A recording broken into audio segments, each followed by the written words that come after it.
आपसे मैं ये पूछना चाहती हूँ, जब आग लगी तो मतलब कितने गली के लोग थे और आप कौन से फ्लोर पे थी?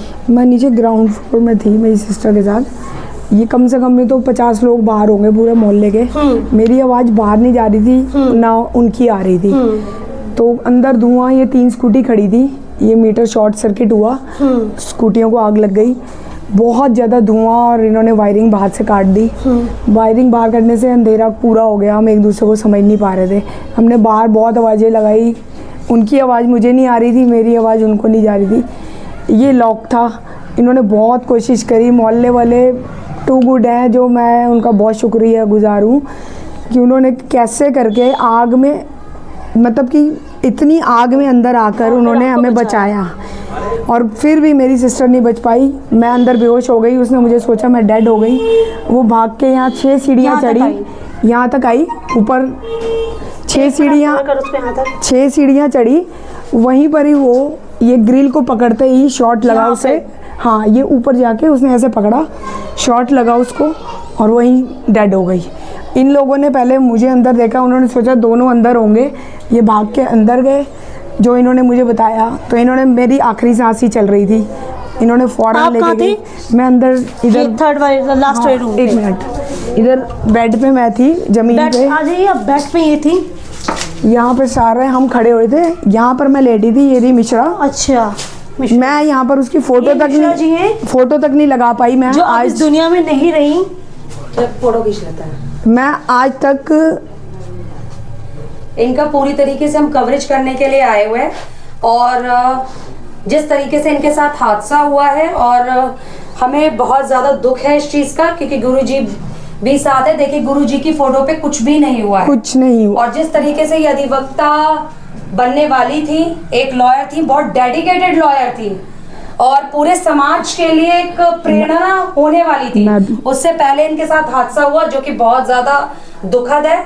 और मुझे भी स्टडी करा रही थी साथ में, एडवोकेट की। मैं बीच में रुक गई बिल्कुल। ये दोनों ब्राइट फ्यूचर थे, अपकमिंग लॉयर थे ये, और आप देख सकते हैं यहाँ पे, अब तो वो हमारे साथ बीच में नहीं और रही। पिछले 40 दिन से मैं ऐसे अंधेरे में रह रही हूँ, ना मेरा लॉयर, बड़ी नेग्लिजेंसी हो गई, ना मेरा मालिक मकान सुनता है। मैं आपसे ये क्वेश्चन करना चाहती हूँ, क्या आप अवेयर थी कि ऑलरेडी ये चीज होने वाला है? मैंने 50 बार ये हमारे तीनों फ्लोर वाले मान गए थे, बट ये जो दोनों फ्लोर वाला है वो नहीं मानता था। उसको पता नहीं क्या था, नंगी तारें उसने लगाई हुई थी, और उसे 50 बार अवेयर किया। 2 दिन पहले भी शॉर्ट हुआ। आप देख सकते हैं, पहले से इनको अवेयरनेस थी इस बात की। 2 दिन पहले उस ऑनर को मैंने, उन्होंने ध्यान नहीं दिया। अगर शायद ये 2 दिन पहले शॉर्ट सर्किट हुआ, फिर भी हमने उस मालिक मकान को बोला, पर उसने सुना नहीं। हादसा होने से रुक सकता था, हादसा नहीं होता।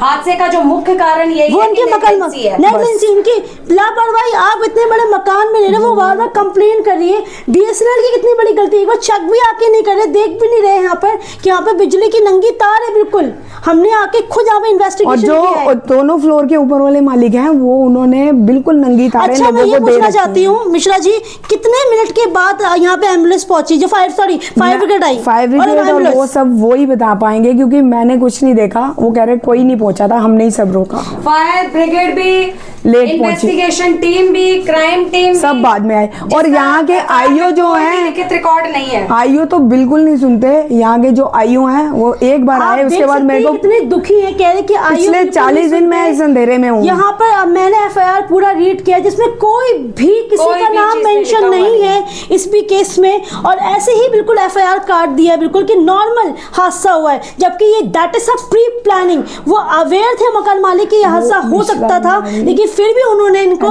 बिल्कुल नेग्लेक्ट कर दिया, बिल्कुल देखा नहीं।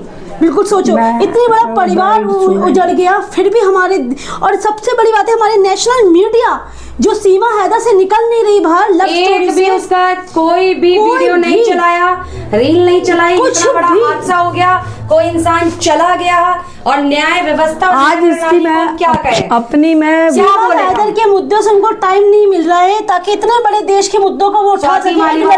एक लड़की चली गई। मैं इस अपनी सिस्टर के लिए कमीशन की तरफ से इतनी बुरी हालत में हम दोनों ने स्टडी करी। इतनी बुरी हालत में हम पड़े, देश और का जो दो एडवोकेट bright- बनी, देश का दो बनते ही bright- उसका ये हाल हो गया। आप देख सकते हैं कि देश की 2 ब्राइट फ्यूचर खत्म, एक तो बच के खत्म ही होने वाले थे। ऐसा इसकी क्या दुआ कि है। छोटी खबर को चलाने में आपको ध्यान नहीं है और आप बड़ी बड़ी खबरों को चलाने में बहुत ध्यान केंद्रित करते हैं। आपको लप्पुआ झिंगुर से जो टाइम मिल नहीं रहा है देश की मीडिया को, और मैं आपके माध्यम से देश की मीडिया को कटाक्ष करना चाहती हूँ कि लप्पुआ झिंगुर से बाहर निकलिए।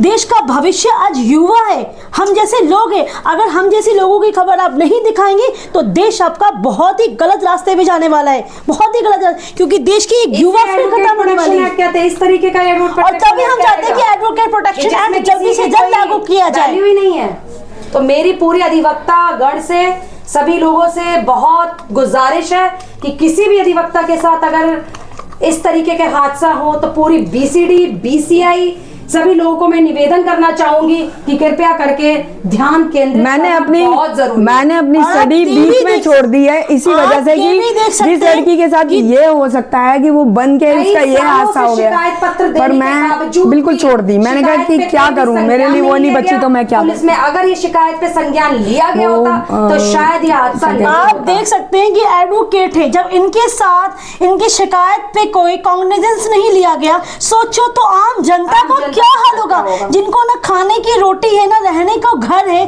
तो उनका कैसे ये देश ये कैसे व्यवस्था सुनेंगी। सोचो, अगर एक एडवोकेट के लोग नहीं सुन रहे हैं, ये एडवोकेट है, इस हादसे सोचो को देश का जानने के बाद हमसे नहीं रुका गया और अधिवक्ताओं के लिए हम हमेशा सर्वोप्रिय हैं, हमेशा ही काम करते रहेंगे, पूरी अपनी निष्ठा से काम करते रहेंगे। जैसा कि हमारे डॉक्टर भीमराव अंबेडकर जी ने बोला हुआ है कि जियो और लोगों को जीने दो। जैसे कि जस्टिस डीवाई चंद्रचूड़ ने एक बात बोली थी अपने स्टेटमेंट में, एक अच्छा वकील होने से पहले एक आप अच्छे इंसान बनिए। तो मैं एक वकील होने के नाते यहाँ पे नहीं आई हूँ, मैं एक लड़की, एक देश की नागरिक होने के नाते आई हूँ कि मैं देख रही हूँ कि इतनी बड़ी नेग्लिजेंसी होगी। हमारे देश की मीडिया बिल्कुल सोई है, हमारे देश की व्यवस्था बिल्कुल सोई हुई है और हमारे सिस्टम बिल्कुल सोया हुआ और है। हमारा मोहल्ला इतना अच्छा है कि जस्ट आम लोग मदद कर रहे हैं। महिला के दर्द को हम नहीं देख पाए, किस तरीके से वो चीखी होंगी, किस तरीके से वो परेशान हुई होंगी, किस तरीके से उन्होंने ऑन द स्पॉट उसकी लेग किस कट तरीके गई, से उन्होंने सारी चीजों को वो फेस ये कट गया, आग में झुलस गई वो पूरी। क्यों? पहले करंट लग गया, वहीं ऑन द स्पॉट मर। तो हमें बहुत मेरी मैं जनता बोल से रही हूँ सभी कि लोगों से मिश्रा अपील है के लिए कि उनको पूर्ण रूप से न्याय मिलना चाहिए। आप समझ सकते हो कि देश की जो पुलिस है वो भी अंदर आने में बिल्कुल हिचकिचा रही थी उस टाइम। खुलेआम बोल रहे हैं, खुलेआम कह रहे हैं कि कि मैं तो हमने पैसे धमकी दी जा रही खिला है। और बोल रहे हैं मैं पैसे खा के बैठा दी जा रही है कि हूँ, धमकियां मिलती हैं, बिना बिजली पानी पंखे के रहेंगी, निकाल रही है। बिल्कुल गलत है। और जो इसलिए जिस मकान मालिक पे पूरी कार्रवाई की जाए। नहीं, वो जो ऊपर वाले 2 ऑनर है ना जिस फ्लोर के, उस बंदे ने ये तक बोला है कि इसको निकालो यहाँ से, इसको निकालो यहाँ से, मेरे मालिक मकान को फोन करके धमकी दी जा रही है। और प्रॉपर मतलब कहते हैं ना कि चोरी भी और सीना जोड़ी जोड़ी पे, भी। मतलब एक तो लड़की जली, तुम्हें उनको हेल्प करना चाहिए साथ में, ऊपर से तुम कह रहे मकान खाली करो। क्यों खाली करे आपका मकान? अगर आप मुझे देख रहे क्यों खाली करे? आप कौन जवाब है इसके? आपके बच्चे यहाँ पे चले 40 दिन से मैं अंधेरे में बैठी हूँ, यहाँ पर मुड़ के नहीं आया वो। और एक लड़की कहते ना कि मेरा दूसरा सवाल जन्म हुआ सिर्फ एक इसका। है, क्या एक मेहनत करने वाली लड़की को जो स्ट्रगल करती हुई 25 साल से जो स्ट्रगल कर रही थी, बिना माँ बाप के, अपने भाई बहनों की तानाकशी, आवाज सुनते हुए, दोनों रह रहे थे परेशानी में, फ्रेंड्स। हर चीज में भी, तो क्या उसको इतना अधिकार नहीं था कि वो अपने जीवन में आगे बढ़ के एक अच्छी एडवोकेट बनती, महिलाओं के लिए कुछ करती और इस देश के लिए करती, इस देश की बेटी की आवाज को और उसके दर्द को, उसकी चीख को इसी तरीके से समाप्त कर दिया वो गया। एडवोकेट थी, मैं अभी स्टडी कर रही हूँ। हाँ, वो एडवोकेट थी। She is advocate. हाँ, और She is advocate. मैं अभी स्टडी कर रही She is an हूँ, intern. बट मैं इंटरनल क्या, मैं आगे बिल्कुल नहीं पढ़ना चाहूंगी, इसलिए कि मेरे को तो लगता है सिर्फ लोगों की सेवा करनी चाहिए। कोई आग में झुलस रहा है उसे मदद करनी चाहिए, ना कि क्या बोलूं मैं, ये गवर्नमेंट का क्या रूल चल रहा है, मैं क्या उनको इंसाफ दूंगी। हमारे कानून व्यवस्था में बहुत अभी बचा है, उसको हमारी जो सिस्टम है हिंदू मुस्लिम से तो उनको change फुर्सत करना मिल है। नहीं रही है। केवल डॉक्यूमेंटेशन ही काम नहीं होना चाहिए, बल्कि हर आवाज को, हर पीड़िता की आवाज को वहां तक पहुंचाया जाना चाहिए और उसको पूरा न्याय मिलना चाहिए हर तरीके से। अच्छा, पहला सवाल मैं मुझसे आपसे ये पूछना चाहती हूँ, फायर ब्रिगेड और पुलिस कितने देर के बाद पहुंची फायर ब्रिगेड वाले? बेसिकली हमने आग बुझा दी थी। इतनी बड़ी बिल्डिंग पे आपने अकेले आग बुझा दी? हमसे गली वालों ने बाल्टी से आग बुझाई है। तो आग तो बहुत ज्यादा था। मैम क्या करते, बचाना तो था ही ना। 2 पाइप ऊपर से थे, 1 पाइप नीचे से। क्या आप में से किसी ने फायर ब्रिगेड वाले को कॉल किया? फायर ब्रिगेड को कॉल हो चुकी थी। फायर ब्रिगेड आई है अप्रॉक्स 2:10 पे 2:20 के आसपास फायर ब्रिगेड आई है।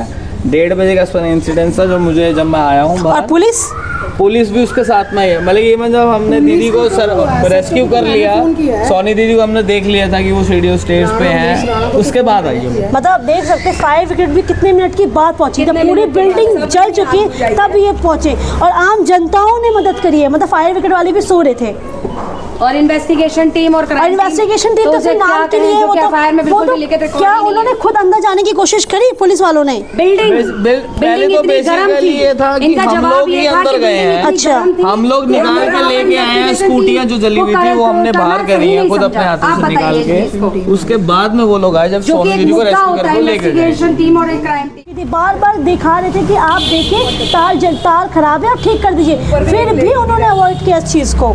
और अभी भी तारों को सही कराने पे कोई भी संज्ञान नहीं लिया गया है। और कोई भी अच्छा, कब वो 20 दिन हॉस्पिटल रहे हैं। कब वो भी जल गए, वो भी 2 तारीख को जल गए थे। ऊपर तो माइक ऊपर 2nd फ्लोर पे थे वो। जैसा कि अनीता जी ने भी बताया है कि एक लेडी की और भी डेथ हो गई, वो भी जल गई थी। 2 तारीख का बता रही है? 2 तारीख को वो भी आपने शिकायत 23 तारीख को हॉस्पिटल में रहे। मतलब मिश्रा के पहले ना? नहीं, मिश्रा के साथ ऊपर भाग रहे थे। अच्छा, तो वो आग से जल गए और 20-25 दिन। अच्छा अनंत जी, मेरा एक आपसे सवाल है कि आपने इसकी शिकायत कितनी बार करी और कहाँ पर इस शिकायत को की? मनोज आयु जी को और राकेश जी को फोन किया, उन्होंने कोई संज्ञान नहीं लिया गया, कोई रिस्पॉन्स नहीं दिया, क्योंकि मैं यहाँ बीमार थी। इन्हीं की वजह से आज खड़े हुई हूँ मैं 10 दिन 5 दिन से। मैं बिल्कुल डेडी थी, मतलब उठ भी नहीं पा रही थी। और आपके मकान मालिक? वो भी बस फोन पे ही कांटेक्ट था। और इसका जो केयर टेकर है वो कौन है? मालिक मोहन का। मालिक मोहन खुद ही है और ऊपर वाली फ्लोर का केयर टेकर कोई और है मालिक। अच्छा, यहाँ केयर टेकर है, मालिक कोई और है। तो कहने का मतलब है कि पूरा ये जो हादसा हुआ है वो टोटली इनकी नेग्लेंसी की वजह से ही हुआ है। सकते हैं आप, हो सकता है मे भी प्री प्लानिंग भी हो सकती है, क्योंकि ये चाहते थे कि बिल्डिंग सेल करें। मे भी नहीं, ऐसा कुछ ये नहीं। प्री प्लानिंग यहाँ प्लानिंग नहीं। मेरा ये मतलब है कि 8-9 साल से हम बोल जरूर रहे थे कि बाहर निकाल, नजरअंदाज कर दिया गया। मतलब ऑलरेडी नजरअंदाज देखो मकान मालिक को बोल, वो कह रहे ना मकान मालिक को, क्योंकि वो कह रहे वो फोर्स कर देंगे मकान खाली कर दो। मकान मालिक तो अभी तक नहीं आया। अच्छा, और एक सबसे बड़ी बात देखिए कि इनके मकान मालिक कभी आते ही नहीं है, कभी इस चीज पे संज्ञान ही नहीं लेते। और इतना बड़ा हादसा हो गया है तब भी उन्होंने संज्ञान नहीं लिया है। मेरे बात करने के बावजूद भी संज्ञान नहीं लिया गया है। सबसे बड़ी बात यह है कि मकान मालिक को हादसे की कोई जानकारी हो बाद में मिली है। और मकान मालिक जब जो भी यहाँ रहता है, ठीक है, ये तारों की जो गतिविधियाँ हुई हैं, तारों के कारण जो घटना हुई है, BSNL या बिजली डिपार्टमेंट इसका मुख्य दोषी है। और अनीता वो रीडिंग लेने आते हैं, उनकी अनेकों बार शिकायत भी की गई है, लेकिन उन्होंने ध्यान नहीं दिया। जबकि सभी पड़ोसियों के, अगर पड़ोसी मदद ना करते तो शायद अनीता जी आज जिंदा नहीं होती। और ये पड़ोसियों की मेहरबानी है जो अपनापन वो कर रहे हैं। जहाँ तक मकान मालिक की बात है, मकान मालिक ने भी, हाँ, मकान मालिक की ये बात ज़रूर है कि ये हादसा होने के बाद उन्होंने मौके पर आना चाहिए। ये अनीता जी की कितनी बार उनसे बात होती है या नहीं होती, ये इनका अपना पर्सनल मैटर है। जो ऊपर फ्लोर के थे वो अपने खाली करके केयर टेकर है, मालिक नहीं है। ठीक है, बाकी जो साथी जो यहाँ जितने बैठे हैं सभी का ये कहना कि हादसा जो हुआ है वो बड़ा दर्दनाक हादसा था। और इसमें देखिए, जिसकी लापरवाही हुई उसकी जांच होनी चाहिए। लापरवाही, उसमें दोषी को बख्शा नहीं जाना चाहिए, चाहे कोई भी दोषी हो, भले ही चाहे अनीता दोषी हो या मकान मालिक दोषी हो या बिजली डिपार्टमेंट का दोषी हो या फिर BSNL का दोषी हो, जो भी हो, तो इन जांच होनी चाहिए, एक निष्पक्ष जांच होनी चाहिए। ये सभी पड़ोसी भी जो आसपास हैं, मेरे ख्याल में जांच का विषय तो आप भी कहते होंगे ना, सब लोग जांच होनी चाहिए। जांच होनी चाहिए। और इनका एक चीज सबसे बड़ी बात यह है कि निर्दोष को फंसना नहीं चाहिए और दोषी बचना नहीं चाहिए। ये हमारे बहुत सीनियर साथी हैं यहाँ के बैठे हैं। शुभ नाम क्या है जी आपका?